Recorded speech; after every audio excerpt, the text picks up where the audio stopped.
the projections that were in our hands and in the hands of the Premier Board at the beginning of this, back in the sort of the late winter, it was obvious that there was a real possibility our healthcare system could be completely overwhelmed by the number of people who were anticipated to end up in the hospital had we not undertaken the measures we did. So the things like the requirements to stay home, the requirements that were either imposed or recommended for people to stay home from work, all the different limitations that were put on crowds of people and so on, all helped us keep the numbers down. What was projected, I saw a presentation of ours by the, I guess it was maybe mid-March, that projected the number of deaths in Toronto alone could be 4,000 people. So you can imagine how scared you see numbers like that and understand that you have to do everything you can to try and stop that from happening. And there was a real danger if we got into those kinds of numbers that the entire healthcare system would be overwhelmed with people who were coming to show up, as you saw in other countries, or even in New York, where they just didn't have the doctors and machines and so on to treat the people, and they almost had to end up making life or death decisions. And then the final three objectives: preserving health, preserving life, protecting the healthcare system, and finally preserving livelihood and our way of life. It was at that stage where we had to make some judgments about with the other governments about programs to help people, whether it's the emergency benefit program or the one to help small business or our deferral of taxes for people, or things like that. All kinds of things that tried to preserve and help people and companies during this time of the hardship. And then what went hand in hand with that was the preparation of a plan, which we're well underway of doing, and we're actually beginning to execute parts of it now, to make sure that when the peak, the danger of the virus started to pass, and we're not out of the woods by any means yet, we can talk about that as you wish, but that we would be ready with a plan to sensibly, gradually reopen businesses and stores and get people back to a more normal way of life. We're just at the very beginning stages of that now, because Premier Ford has indicated, and I agree with him, that we have to have steadily improving results before we can really move to seriously reopen the economy and to get people back to a more normal way of life and have them relieved of some of the social distancing and physical distancing requirements they presently face. So I think we've done a reasonable job. It's not up to me to judge, it's up to you to judge, but I think when you look at how we've taken on what we considered within the task of doing all those things, our most important assignment, which was to preserve and protect rather the most vulnerable populations who couldn't as easily look after themselves, and that includes the homeless, that includes the elderly. I think there's some real questions, obviously, that have to be asked and answered as soon as possible with respect to the long-term care sector. I will tell you, the City of Toronto home residences, of which there are 10, had some serious problems in Seven Oaks, which is in Scarborough, so you probably know somebody of that place, and a terrible loss of life there. But by and large, across our 10 senior citizens, long-term care residences, we had quite a few that had no impact. And so it's going to be, I think, extremely important for us to look at the ones that had some tragedy and see why that might have been, so that we can learn from that. And of course, the whole long-term care sector is going to have to be given very careful examination when this is over. We continue to do things now. You may have heard today, our part of the plan was to say that in preparation for the reopening and recovery phase, which we're just about to enter into, I think, shortly, we're going to make more space available on the streets, quiet some streets down, make more bike lanes available, because I think there'll be people who will be nervous about taking public transit with all the crowds in the initial stages, and things like that. And we also announced plans to make sure that the stores that Premier Ford is allowing to open on Monday can be safely open, so that we'll have rules, procedures, practices in the City of Toronto that will make sure that happens safely. So I will stop there. I'm happy to talk about any aspect of anything we've done. I want to say that your councillor, Cynthia Lai, has been extremely helpful to us. She's been an active member of the Mayor's Task Force on Economic Recovery and Rebuilding, and that is something that's involved a lot of extra work for her, but she's taken a particular keen interest in small business and in matters related to that, and I very much appreciate that because it's made an extraordinary contribution to the work that is going to really show its benefits in the days ahead as we come out of this. I'm optimistic, by the way. I feel a great sense of hope and optimism for our city. I think the fundamentals are all there that made the city great. So now we just have to get through the pandemic, address the public health concerns on a continuing basis, meaning we can't give up on physical distancing, and then move forward to effectively execute the reopening plan. And that means I think we can then get back to business, people can get back to their lives, and we can get back to the kind of success that we were enjoying as a city when this happened. So I'll stop there, Cynthia, and thank you very much again for inviting me onto this town hall, and thank you very much for all of your hard work as a councillor. There's nobody that works harder on the city council than Cynthia Lai. Thank you. Thank you, Mayor, for your opening remarks. And I've noticed that I think we have over 100 people now on the call, and which is very, very Fantastic. good. And opportunities like that is really, really amazing how we can actually come through together. And I know that, there's a lot of our frontline workers and our healthcare workers, all of them play a very important role in this. And I'm going to be starting with our 20 questions. So if you have any questions during this, you can press the chat button and you can ask questions there. But I'm going to be reading out questions for on behalf of all the people who asked the questions in interest of time. And there are plenty. I mean, there are hundreds of them. But like I said before in the beginning, we're going to forward those provincially and federally related questions to our local MPPs and MPs. And we're just going to be focusing on municipal and city issues tonight. The first question I have is a general question for Mr. Mayor, is that my office receives many calls about business openings, as there seems to be confusion over who determines essential businesses and that can stay open. So Mayor Tory, can you please clarify who determines which businesses are essential and whether they can open and they cannot open? The list of businesses that were essential and the ones that were not essential was determined by the Government of Ontario, I figure, for its government. They made some changes to that list in the middle of the emergency and added some businesses, subtracted some others. They tightened up on construction, for example, and allowed some other businesses, but they now continue to change that on a regular basis. So today, for example, it was said that hardware stores would be allowed to open effective on Friday.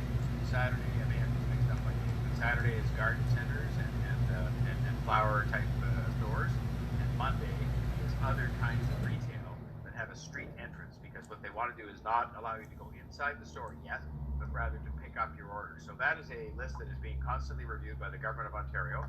They're doing it in consultation with us, especially because Toronto is such a big city, and when they make any change at all, even if it's with their curbside pickup they're starting on Monday, it has a big impact on us and on a busy city. But it is the Government of Ontario. Okay, thank you very much, Mr. Mayor. The first question we have for you is that from a resident, David Rathan.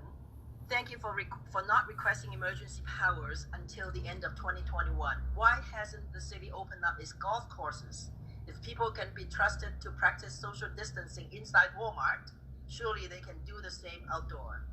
So you can see the question on the screen just to make it easier for you guys to know. I can see it, and thank you, and I agree. David, and that is why I support what Premier Ford has done, which is he announced last week, so 1 week ago almost, that the golf courses have 2 weeks to prepare themselves. So they're not allowing players on yet, but they're allowing them to prepare to cut the grass and whatnot. And I presume that is in anticipation of a movement to open the golf courses sometime in the next short period at the end of that 2 weeks or shortly after that. With respect to the emergency powers, I can only tell you that even though I didn't have to do this, I felt that the best way to go about this was to regularly put any request for extension of the emergency powers that I have into the hands of the City Council when it meets, and it will meet again at the end of May. And if they feel the emergency should be continued and that I should continue to have the authority accountable to them at all times, then they will so say. If they don't agree with that, then that's fine with me. But it's in their hands, and we'll leave it as long as there is an emergency on, and not a minute longer. And the golf courses, my bet is, will be open for the Victoria Day weekend. That's my bet. I don't know that, but I'm guessing. Let's keep our finger crossed so that our golf course will be open very, very soon. The next question is from Kenneth Mann. Toronto is projected to face a $1.5 billion deficit as a result of COVID-19 pandemic. What measures is the city taking to address this deficit? Well, we're doing two things principally. The first is to look at our own house and make sure it's in order. And we are in the process of finding a lot of savings on different things that we feel we can undertake at this stage of the year. And that will make a contribution, but I will tell you it won't be that big, because the way city government works, the services we provide are not really discretionary. The garbage has to be picked up, the police have to come, the fire department has to come, the transit has to work, the parks have to be kept clean, and so on. And so we'll find some savings in all of that. We will also be asking the other governments for help, because in this case, municipalities, cities do not have the power to raise taxes other than through property tax or land transfer tax, and that isn't enough when you fall more than $1 billion short to be able to make up for that without a huge property tax increase, which I would not bring forward. I do not think the city should run a deficit. Right now we're we're prohibited from running a deficit by law. I will not seek myself any change to that law. And of course, cutting services I don't think is really an option. So that's why we need the help of the other two governments. And I will, over the next couple of days, be very forcefully making the case that those governments should invest in Toronto in particular, because Toronto is the economic engine for all of Canada.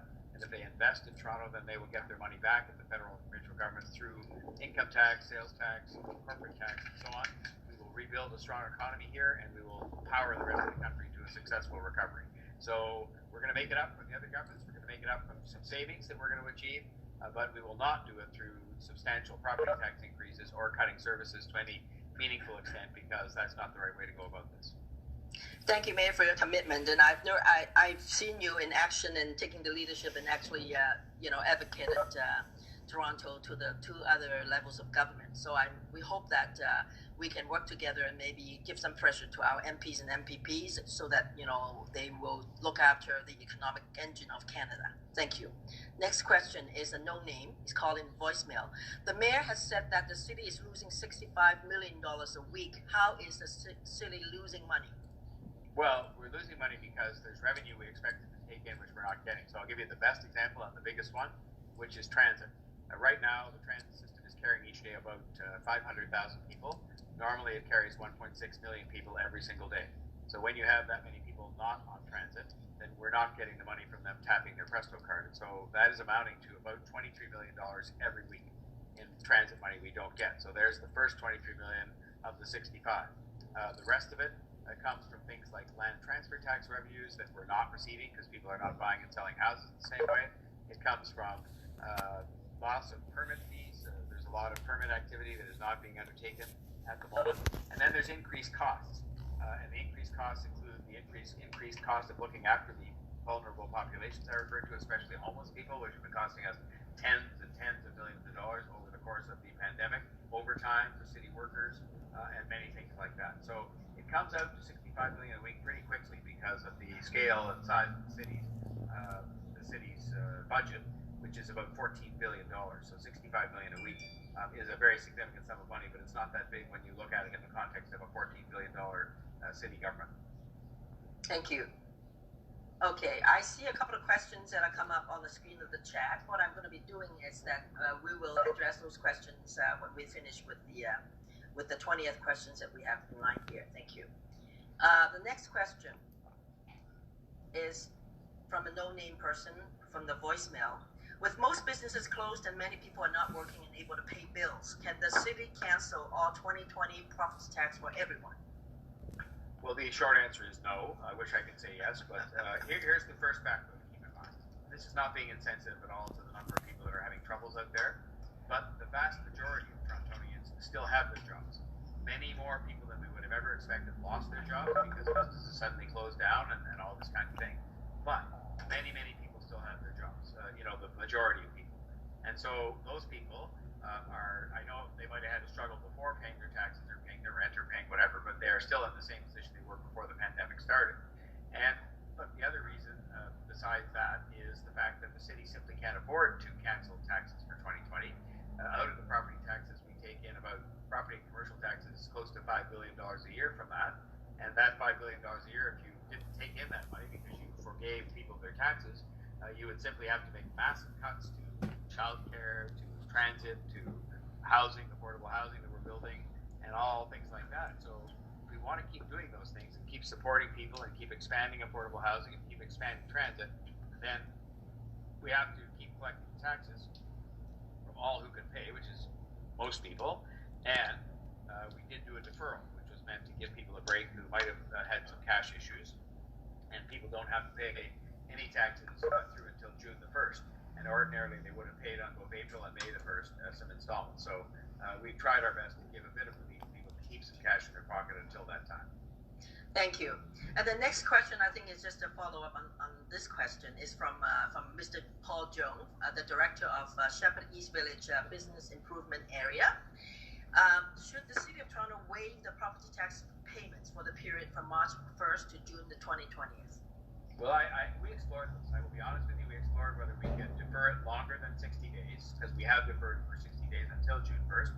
We explored whether we could forgive or waive any part of it, like 1 month even. And I just tell you, I'm just being honest. In the city government, where we don't have the tax tools to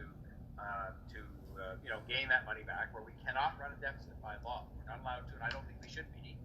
We can't borrow to pay for operating expenses.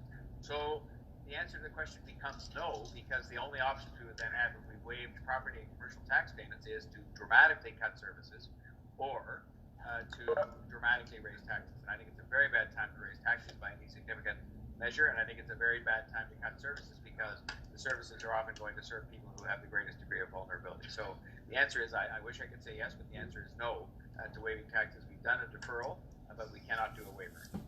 Okay, thank you. Next question.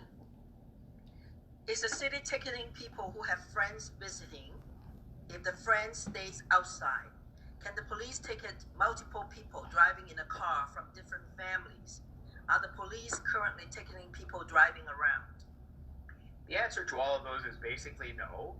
I've been to visit members of my family and stood outside on the sidewalk of their house and talked to them from 6 or 10 feet away. And I'm sure many others have done the same thing. And if friends come over, while we're suggesting people should still stay home as much as they can, if friends come over and they physically distance and they stand on the sidewalk and have a chat or chat across the street, nobody's going to bother them. People driving around in cars, I think the only circumstance in which the police would even talk to anybody driving around in a car is if they did something wrong. In other words, they made an illegal turn or failed to stop at a stop sign. And the answer is they're not going to start asking everybody in the car, do you all live together? They're going to be talking to the driver. And then finally, are they just ticketing people who are driving around? No, they're not. There's no prohibition on driving. It is just that people were advised to stay home because if you're getting in the car, you go somewhere, then one assumes you're going to get out of the car somewhere else, and then you run the risk of either spreading or catching the virus because you don't know who you're with. So we're not ticketing really in any of those areas. Now, I should tell you, I don't make the decisions as to who gets tickets. The police make that decision on their own, and the bylaw people do. Politicians do not direct who gets tickets. Yeah, that's very nice of you. There are a lot of fake news out there saying that you shouldn't be going out there. 5 people in the car got tickets and all this fake news on social media. So that's nice that you clarified for us. I would Next say question. this: 5 people shouldn't go in the same car if they don't live together, because that's exactly the kind of close quarters if you don't live together. But if you're a family of 5 and you go in the car, you're all living together. That's not a problem because you're all with each other all the time. You just don't want to be sitting with people you don't live with because they can carry the virus.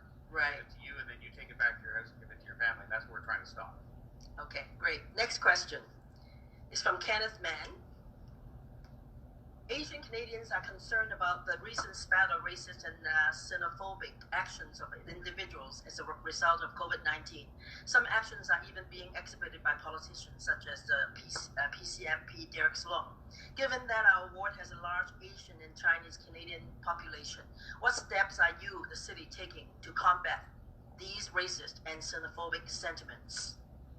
Well, we've continued to have educational materials available on our website, but I think the most important thing I can do as the mayor is exactly what I have done, which is to demonstrate and speak up visibly. And I was with Cynthia Lai at a restaurant early on in the pandemic. I stood at a press conference and I took some criticism for it because people thought that I should have acknowledged somehow that it was the responsibility of Asian Canadians that this virus may have had it started in Wuhan, but nobody really knows that. I mean, there's a lot of things we don't know about this virus.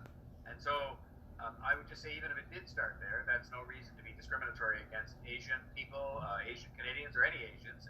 The fact is, things happen in our world, and what we accept here is that whatever may happen in the world, you deal with it together, you deal with it without ever a spirit of recrimination or anything like that. And certainly, we can never tolerate discrimination and hatred directed at any group. So I have, during the pandemic, as I have all the time, spoken up against any act of hatred or discrimination that arises in the city, because I think that's one of my most important jobs as mayor. And if you have instances of it that you need me to highlight and draw attention to by speaking against it, you need only let me know either directly or through Cynthia. That's very nice, and I know that the mayor, you have always been taking the leadership in showing that in Toronto, diversity is our strength, and we've been always inclusive. Inclusive is very, very important to our city. Okay, next question is from Lubin Joseph Jeski. I came back from Asia on April 14 on repatriated airplane. I was shocked to see people at airport, grocery stores, malls, and everywhere on the streets. People walking about and doing what they are doing without wearing masks. Asian masks must be worn as of in Asia. Masks must be worn as of March 17th, and borders were closed. The numbers of coronavirus jumps here in Toronto and Ontario by hundreds. My question: why does Ontario and Toronto still do not implement and pass a law? Masks must be worn when outside the house. Malls, stores, or other establishments to be required to tell people no mask, no entry. What's the purpose of social distancing and washing hands before entering grocery stores when employees of the stores and shoppers walk free without masks? Mr. Mayor, this is a very, very popular question, as you may have known, because I've raised this question on council as well, and during our meeting as well. So I think this is a very, very popular question from our constituents. Just so you know. Yes, and I will just say that it's been one of the most frequently asked questions I've had since the beginning of the pandemic. But I will also tell you, I've discussed it every time I've been asked with our Chief Medical Officer of Health, and what she says is the fault.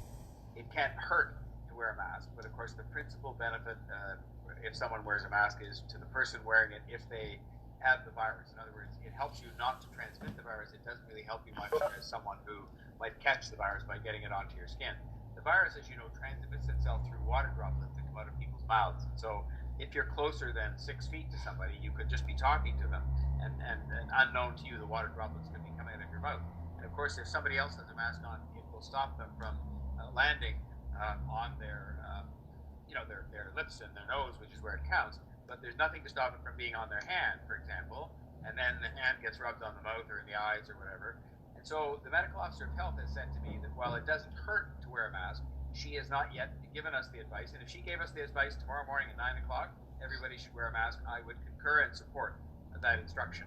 I think we're going to have to think hard about this as the stores reopen and people go back on transit, because I think it will make people feel safer, even if it doesn't actually make them safer by very much.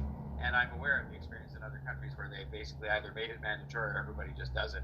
So it's under discussion all the time, but I rely on the medical officer of health's advice on the whole thing, as opposed to a politician making that kind of decision. And she has not yet advised me that everybody should wear a mask. Thank you. Next question, please. From Kenny Fong, who's our resident. How people can plan to go back to normal business with a limited supply of face masks? I'm not talking about the cloth face mask version. Do you have any plan to coordinate suppliers locally so that all people in our community can purchase a proper face mask for daily use? As you know, cloth face masks may not help much to keep people at a distance, especially when people start to go to transit at the subway or GO train station. It is hard to avoid distancing, even after COVID-19 is slowing down. I believe a proper face mask should help us when distancing is difficult in a crowded area. So it's a question not dissimilar to the last one, but I would say to you that one of the questions we're going to have to answer if we mandate masks is, where are people going to get the masks from? Because I would doubt that the government will put itself in a position where it will start distributing masks to everybody. That's possible. I suspect more likely we would say to people that you'll be responsible for getting one, but we have to make sure there's a supply in the drugstores or wherever we choose to see them sold. I will say that the medical officer of health is much more expert at what mask helps with what protection, but I will say that she would say, if she was here, that for people that are trying to avoid catching the virus, that a cloth mask that you might have made yourself or somebody might make at home is actually quite useful in that regard, that it's better than nothing in the context of somebody standing very close or otherwise close to you on the transit, say, and is breathing on you. It's better than not wearing one. It may not be as good as a sort of a top quality surgical mask that you wear in a hospital, but I think those cloth masks are still good. And a lot of what they encourage people to do, including in some of the countries that are referenced in these emails, is to make a cloth mask and wear it so that they don't have to worry about trying to distribute them to people. So I think this is all under continuous advisement by the authorities, including myself. And if the medical officer of health says wear masks, then I will not hesitate to support that recommendation. Thank you so much. And just so everybody knows, I just got a phone call from a business owner who has a factory in our ward. They are having Canada Goose. Actually, they used to manufacture Canada Goose. She called me this afternoon. She said that the factory people are not working, but they are just volunteering. They're making some cloth masks to be handed out in our ward if we need it. She's already done 200 of them. So basically, I think we are really getting prepared if really just to avoid the second wave of pandemic, that we should be doing very good physical distancing in busy places like TTC, like the condominium elevator, or maybe the cinemas. I think there's a couple of cinemas in my ward that the owner has expressed some concern if we be, opening up for business again. So that would be one of the issues. Okay, let's go to the next question. It's from Kate. As a person who doesn't drive and takes a TTC 2 hours a day to get to and from work, I'm wondering how TTC will handle crowding and delays. How is the TTC going to be handled when people slowly starting to work? Will masks be mandatory? Often buses, subways, platforms, escalators are packed due to problems. Masks should be mandatory for all employees and riders. So I guess it's just another one of those questions. Although this one raises a separate question as well, Cynthia, which I'll just briefly address. Yes. I mean, the mask question, we'll see what happens. The transit might be one of the first places that you'd say people should wear one because the transit often has lots of people on it. But what we're going to be trying to do is to maintain, and we're already doing this, we have put extra buses on some of the neighborhoods, including in Scarborough, that are packed still. Even though the ridership is way down, these are neighborhoods where people don't have a car, they use transit to get to work, and they're really in trouble if they don't have that transit. And so the buses were getting crowded, so we added, I think, 100 buses spread across routes in Scarborough and elsewhere in the city, mostly in the suburban areas, so that we could have the buses remain relatively uncrowded. And so we've been watching very carefully at that. I was on a conference call with some other mayors today, and one of them mentioned that they actually count how many people get on the bus and stop after a certain number, so that the driver and other passengers can remain safe from catching the virus. So we're developing a plan to work on this, and we're going to work very hard on it because it's one of the key areas of safety that we have to ensure, so people are not worried about going on the TTC in the city. Yeah, that's very nice to know, Mr. Mayor. And as a matter of fact, I've been, there's some concerns from my residents who are getting on the Finch bus. They said she has to wait for 5 buses to get on one, before the pandemic. And I've spoken to the chair of TTC, Rick Leary, and, he has committed to actually look into that route for me so that, our residents don't have to be waiting for so long to get on. And I think we need to really do something on that, especially when we are returning to work after this pandemic. Thank you. Next question, please. It's from Norman Wong, resident. With some countries making masks mandatory when in public, why doesn't the mayor make masks mandatory to wear masks when in public? Would the mayor consider providing reusable masks to residents like Hong Kong is doing now? Mr. Mayor. If we thought of making masks mandatory, it would be the decision of the medical officer of health, not the mayor. But if we thought of doing it, I would think we'd have to take a look, especially for vulnerable populations, at making those masks available through the government. But it's a big commitment to make. It costs millions of dollars, but it's about saving lives. So if the recommendation comes to wear masks, I know one of the questions we're going to have to consider very first is, do we handle them or pay for them or subsidize them? And I don't know the answer to that question because we haven't got there yet. We may yet get there. I don't know. Yeah, there's a follow-up question actually from Rosa Chan, your friend, Mr. Mayor, and she was saying something about would we be protecting our children when they are going back to school? Because wearing masks is very good. They are the vulnerables too. So I think would be a suggestion. It was very interesting today when I was on this teleconference with all the other mayors. They talked about reopening childcare, which they've done in some places in Europe, and they indicated that they could only have kind of half as many people in the room as before. Like, in order to distance the children from each other in the class, they had to have half as many children in the room, right? More teachers. And so this simply meant you had to find more places to have childcare, and you had to find more childcare workers. So this is a very complicated business, and I take the comments of the Mr. Wong, seriously, because it's a very serious question. You don't think? Oh, okay. Okay. Next question, please.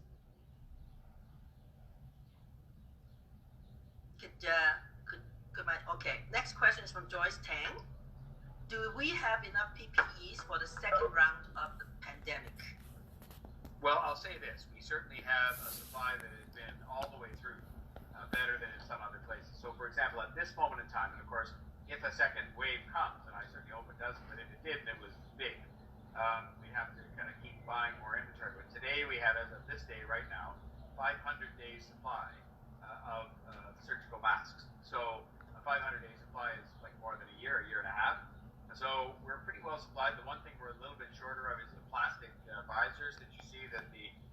doctors wear in the hospital. We have about a 10 or 12 day supply of that. So we're going to work at building up our inventories. One of the things I've asked for, as the mayor, is I've asked that they should prepare a report now, indicating what purchases we have to make now, even though the numbers are starting to go down, on the assumption they'll go back up again, and we want to make sure we have enough of everything. And so they're in the middle of coming back to me to tell me what we have to order to get ourselves a bigger stockpile of masks and gowns and gloves and the different things that you need. But we're quite well supplied at the moment in the city. Yeah, for the plastic visors, and I think I know of someone who's actually turning his factory in Toronto, in Markham actually, to make those visors. So maybe I can recommend them to the city so that it's locally made. It's so much faster, reliable, and cheaper. So I will make an introduction to the EOC for that. Okay. Thank you. The next question, please, is Becky on behalf of the C.D. Ferguson Association. I'd like to ask what the likelihood is that summer camps will proceed.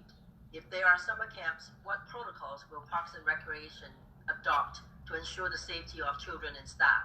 I'm also curious about how much road construction can be advanced while the roads are lightly traveled now.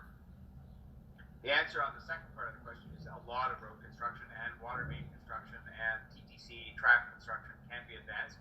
And I announced on Monday of this week, and you can find the information on toronto.ca, the website, a significant number of projects right across the city that will be accelerated, so they'll be done faster, earlier this summer, because we're taking advantage of the fact that the traffic is down more than 50%, and it's a good time to be doing construction as well as potholes. We did a blitz last weekend and filled 7,000 potholes on Saturday alone, and we'll be doing it again this Saturday.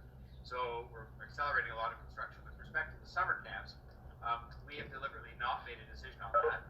If I was a betting person, I would say that the odds are against the camps going forward, but it's not been decided yet. What they're studying right now is if they ran them, how would they have to change them? Obviously, a 4-year-old or a 5-year-old doesn't understand the concept of physical distancing very well. So you'd have to have 5 times the counselors, potentially, to look after the kids and keep them apart from each other. We're more trusting in the ability of 10-year-olds or 12-year-olds to understand social distancing. And so we're trying to decide what extra staff would we have to have, how would the camp run differently. Would some parents not send their children to the camp because they would be worried about the virus, and determine the viability of all that, which is what we're doing right now. I think we have a deadline on ourselves of like next Wednesday to make a final decision, because of course parents have to make plans, the camp have to make plans, and so I think we're going to have a decision sometime next week, midweek. But you should be thinking, and I don't say this knowing the decision, you should be thinking about some of the things your kids might do if the camps weren't open. So follow up on that one. Has there been a decision on whether CNE is going to be open yet, Mr. Mayor? No, there are 3 parties involved in that. Exhibition Place, which actually owns the place down there, where the exhibition is, where BMO Field is. The CNE, which is a separate organization that's existed for 140 years. And the city, which owns the Exhibition Place. So we're talking together, and we've got a deadline on ourselves of early next week to make a decision and make an announcement. Okay, great. Thank you so much. Next question, please. It's from Alura Moores, president of the Scarborough Rosewood Community Association. North Scarborough struggles with having many of the poorest neighborhoods in the city without the supports provided by the NIA designation. The majority of our businesses are small businesses. Many of our families live in extended family units where children live under the same roof as grandparents. Large numbers of us travel over an hour on public transit to get to our jobs. This was all true before the COVID-19 pandemic. It is not a stretch to suggest that the effects of this pandemic are poised to disproportionately affect residents of Northern Scarborough, including Ward 23. What steps are you taking to ensure that the people of Scarborough North receive the systemic support necessary to lift those living in poverty out and improve the lives of our community as a whole?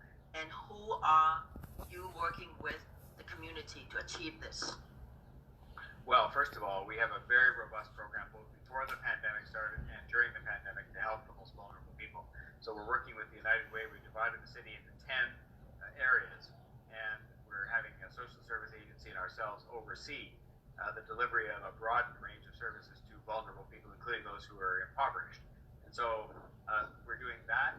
We have made a number of different allowances for the homeless and a host of other things. We've also had in place for now very significant anti-poverty strategy, which has brought in like a TTC, discounted travel pass for people with low incomes.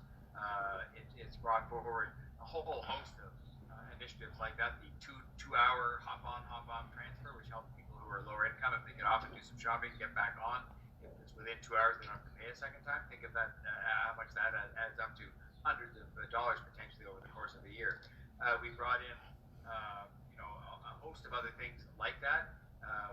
Dramatically increased the student nutrition program. So I think that one of the problems we have encountered, I will admit this, and it's referred to in the question, we changed the designation that meant some neighborhoods that have previously been called priority neighborhoods. They became the new nomenclature, the new name became neighborhood improvement area. And when that changed, so did the criteria. And some neighborhoods that I think probably still belonged or should have been in that group that got the extra help were dropped out. They were dropped out based on Statistics Canada numbers saying that the income levels were higher than some other part of the city. So I think we should be taking another look at how that's decided upon, because I think it's very clear to me that in areas of northern Scarborough, including Malvern, including parts of Cynthia's ward, there are people that are very low income, very disadvantaged people that need the benefit of some government programs to help get them through their day and to stay healthy. Just so you remember, Mr. Mayor, I've made a motion, actually, I've seconded a motion by Councillor McKelvey just to put, to look at the two neighborhoods, one is Melbourne and the other one in my ward is Milliken, whether we will include them into the NIA so that you'll be mindful, if that comes out. I think we really do need some special attention. And Melbourne actually, like you said, was dropped because, the statistics say that they've been improving. But I think it doesn't mean that. I think they shouldn't be getting some of these funding or whatever special, systemic supports that we actually do really need. And you've heard me speaking on council talking about how my people have to take 2 hours bus downtown to go to work. And I, for one, myself, and I live in Scarborough North, I had to go downtown to work. And, there's really, transit is a big issue for us. So and that's why, I think, I hope that you've heard us, and I know that you've heard us, and we will keep plugging our way in getting more support for the NIAs in our area. Thank you. Yes, message loud and clear. Thank you. Next question, please. It's from Sandra Mills. There's two-part. Will the current strategies of building modular homes and housing the homeless in unsubscribed hotels and motels continue after COVID? And what additional new strategies is the mayor planning to launch to significantly reduce the number of homeless Torontonians over the next 2 years and into the future? Well, there's a number of measures that are to come in our anti-poverty reduction strategy, and I can tell you that includes a significant expansion to the TTC fare pass for lower income people. It includes a host of things, and I would just say all of that will be moving forward. I will also tell you, though, that I think the best way in which we're going to reduce homelessness is to, first of all, make sure the economy is functioning well, because the more people who are employed, the less likely they are to become homeless. And then secondly, recognizing there are always going to be some people who are dislocated by their circumstances and the issues they face, like mental health, that we've got to make sure we dramatically increase the supply of affordable and supportive housing. And you mentioned in the question, Sandra, supportive housing and modular housing. And we're starting, including one in Scarborough, with 2 pilot projects that I hope will actually be open. They're not even built yet, but they'll be open by September the 1st. So that's as fast as we can ever do anything. And I think if it works, there's going to be about 200 units involved in that. If it works, then we will, expand that considerably, because I think modular housing, which, by the way, modular housing is like a Lego set. You build a housing unit and it gets all built at a factory, and even the furniture's in it. Then you put it on a truck and they come and lift it into position like a Lego set and put the building together. And it can be done very quickly because it's being done in a factory. There's no weather problems, etc. And it's been used in Vancouver very effectively. And we've now approved the use of it to do a couple of 100 units in the city of Toronto as pilot projects, and that will really help increase the supply quickly if we can keep repeating it. That's very nice. Okay, in the interest of time, we'll go to the next question. Yep. The next question is from Shanette George. There is a TTC division in our ward that employs over 700 people, and there are several hundred TTC employees that live in our ward. five on the street that Jeanette is living on that are being affected by the layoffs. Can you ask the provincial and federal government for emergency funding so that these jobs can be saved? I have already asked the federal and provincial governments for emergency funding, especially in regard to transit, because as you heard me say earlier, we're losing in revenue alone $20 million a week, $23 million from people not riding on the TTC. So we need somebody to help us make that money up, and the two people that can help with that are the federal and provincial governments. I will say to you, just to clarify the record, we gave a notice to the TTC employees that because the ridership is down by 60% plus, we were going to have to find some ways to constrain expenditure, including on people who were not working on transit vehicles that are not needed. And so the notice we gave that you read about that said there were going to be layoffs actually only gave notice of the possibility of layoffs, but as provided for in the contract, we have to negotiate with the union for 30 days. And we're actually very hopeful that during that 30 days, they will agree to accept what we call emergency leave, which means you keep your job, you go off payroll, you go on to unemployment insurance, and we then top it up. For example, what the TTC does to say 75% of normal.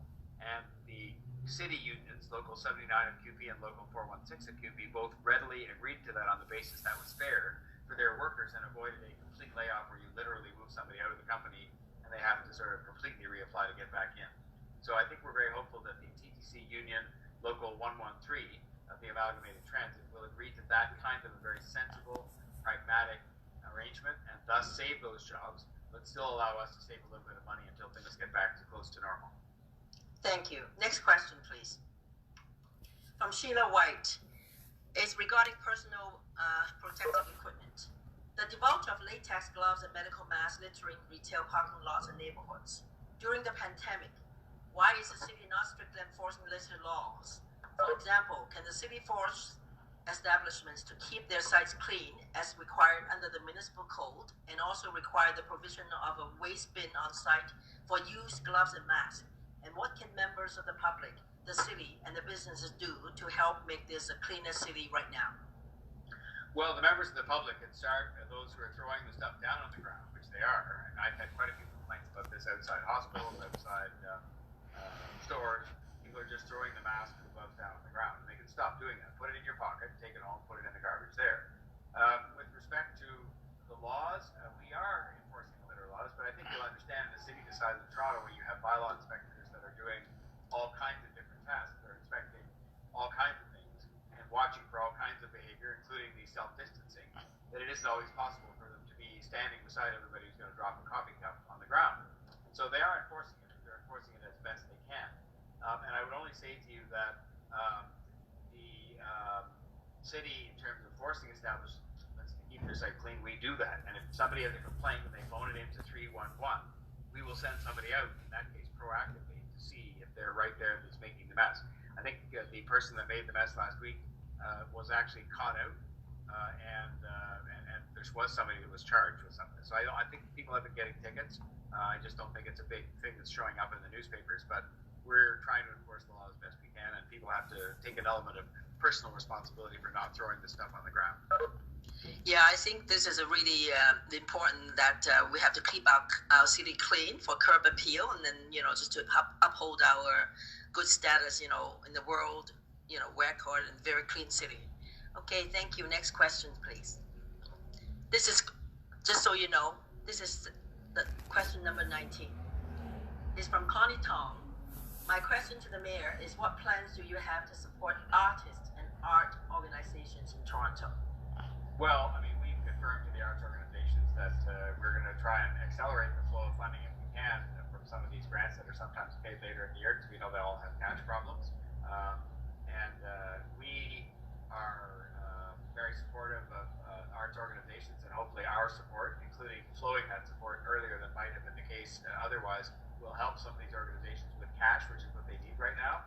And we're going to support them quite heavily as well in the post-pandemic period, because we're going to have a series of events across the city to celebrate is the wrong word, but to mark the reopening of the city, the city's business community, public spaces, and of course things like theater and music venues and so on. And we're going to use a lot of those artists in marking that particular happy occasion.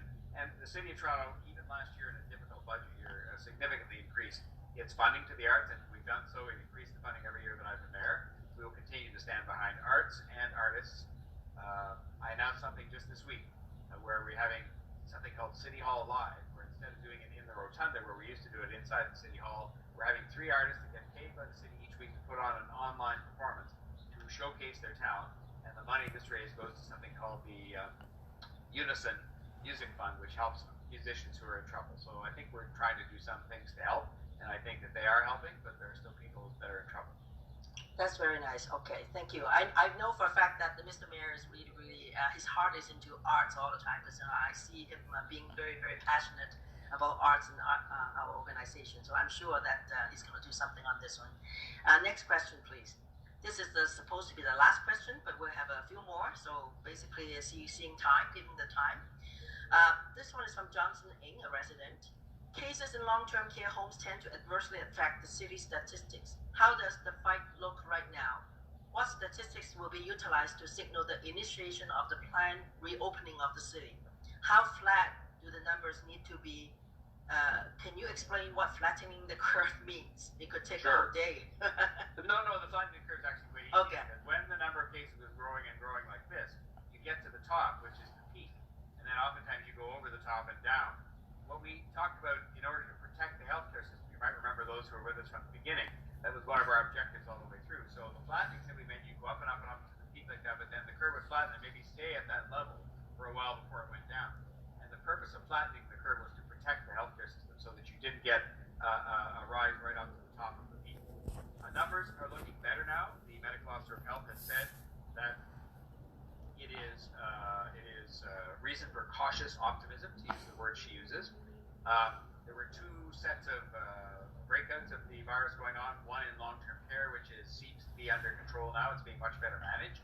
The other being in the community, where people were spreading the virus from one to another, and that seems to be getting better, although there are still more of those than they should be. So our conclusion as to when the city should be opened up a lot more than what Premier Ford announced today will be when those numbers stay improved for 2 weeks. And so far what we've had is 2 days up, 2 days down, 1 day up, 2 days down, 1 day up, that kind of thing. We have to have consistent downward numbers so that not only did you flatten the curve, but it started to turn down like that, so you knew you really had wrestled this virus to the ground. Good. Mr. Mayor, this is a follow-up question on this one, I think, from text that I just received. Mr. Mayor, when will the city service resume normally? I am still waiting for the city to install a street side clean-out, which has been approved by the city and work order is issued. I would say I don't know the exact date, because we're just talking now about how fast, within the confines of physical distancing and the virus, how fast we can bring city workers back to work, because there are people going out to work just like everybody else. I would say to you that the likelihood that they'll be back at work later in June is quite high, so it's a while yet to wait.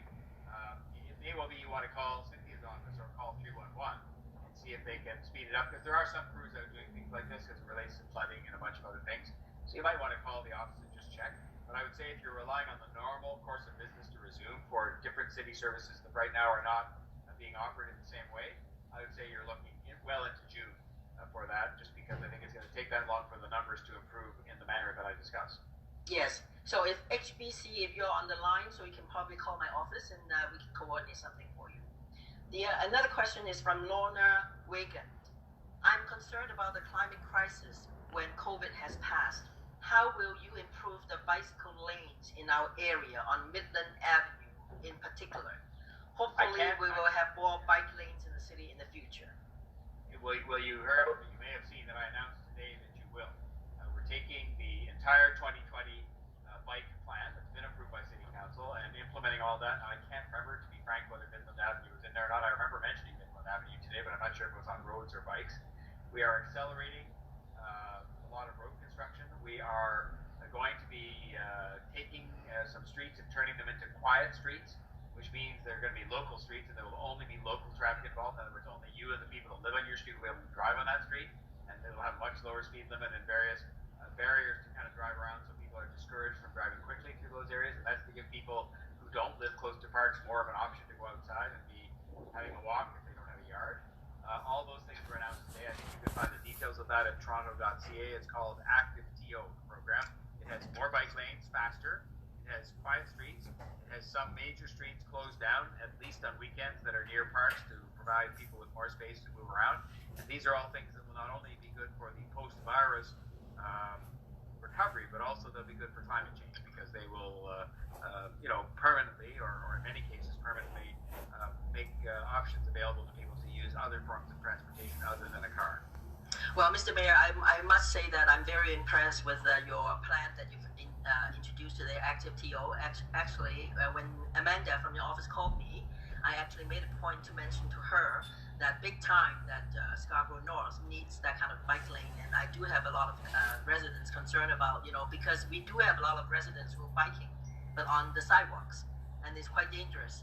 So we need to really solve this problem together and see whether we're going to, like you said, accelerate the problem. I'm happy to sit down with you, Cynthia, and make sure that the list, because we're not announcing the final list until next week, and I'm happy to take a look at that list with you and make sure that the needs of Scarborough North are addressed, because you're going to have your finger on it. It's come up tonight, so I'm happy to sit and take a look at it with you next week.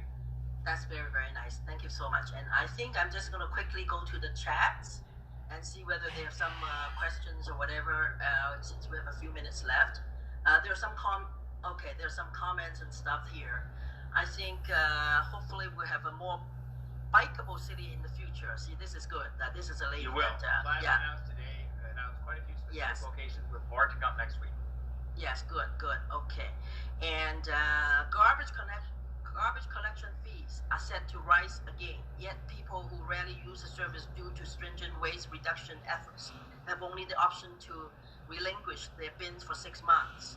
Using city staff and facilities to collect, store, and return these bins is cumbersome and costly. Why not simply offer them tax designating set collection period for infrequent user who deserves a break from user's fee far above the city's actual cost? What we've done to make the fee go up is not actually increase the fee, but we have reduced a subsidy that was put in there, which shouldn't have been the case. Water is paid for example, on the basis that what you get charged for water is exactly what it costs us to clean the water and to transport it to you through a safe system.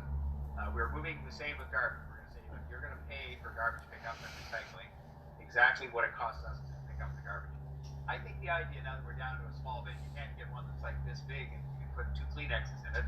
I think your idea is an interesting one that I wouldn't be averse to exploring, and saying if people are prepared to be that disciplined, that they will only use a really, at least they'll use a small bin, but only have it picked up every 2 weeks or every 3 weeks or every 4 weeks or some longer period.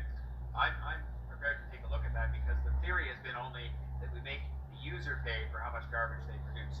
So if you have a big bin, you pay a lot more. It's not subsidized. The medium bin, you pay for that. A small bin, you pay for that, and the prices are higher than one another. So you can still reduce from a big bin to a medium bin and save money. But I think the idea of having a less frequent pickup, it's confusing for us a little bit in terms of how you pick it up. But I'm willing to explore anything that's willing to get people to produce less garbage, because that's the real problem we have. People are still producing too much garbage. Okay, thank you, Mr. Mayor. And I think that's basically all of these questions are being answered. And I just wanted to end by saying that we really appreciate your time. We know how busy you are, and just for caring enough to address our issues. And I heard you on CP24 today about what we've learned. We've learned new ways to live, which is very important. And now I think in the Chinese saying, when there's a crisis, there are opportunities. And I'm very, very hopeful that we're going to host. We just learned that there's a virtual way of conducting town hall here.